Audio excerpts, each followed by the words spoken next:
GMA's Really Big Reality Week rolls on with a big Dancing with the Stars surprise. And tomorrow it's Honey Boo Boo Child. Only on Good Morning America. Tomorrow on ABC.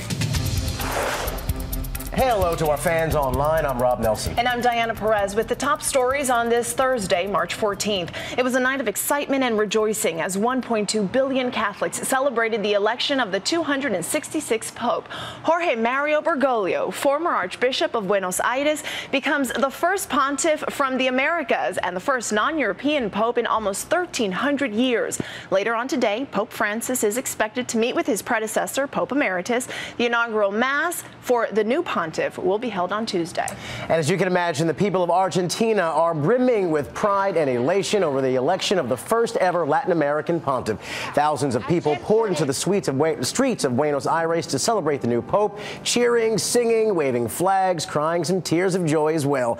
Others jammed into the cathedral for a mass to give thanks and pray for their former archbishop. President Obama is heading back to Capitol Hill for the third time this week, holding separate meetings today with Senate Republicans and House Democrats, and they are apparently not close to a compromise. A plan released by Senate Democrats yesterday actually increases spending and calls for higher taxes on large corporations and the wealthy. It's a stark difference from the Republican plan. A new ad for Pepsi Max is getting a lot of buzz. Now in it, NASCAR star Jeff Gordon is disguised as an unassuming car buyer. His soda can, though, has a little camera in it. Gordon takes an unsuspecting salesman on a wild test drive. It gets more and more extreme as the ad plays out. Gordon then skids the Camaro back into place, and Steve, the salesman, jumps out, promising to call the cops. Only then does Gordon reveal himself, and then all ends well.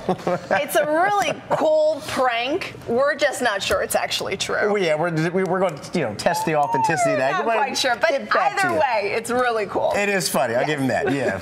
You can get more news anytime at abcnews.com. I'm Rob Nelson. And I'm Diana Perez. Thanks for watching. This is World News Now, available anytime, anywhere you want it. The first Latin American Pope. How will he lead over 1 billion followers and tackle the 21st century challenges facing the Vatican? Plus, if you get a call like this, just keep your trust in us now. Find out why you should hang up tonight on World News with Diane Sawyer on ABC.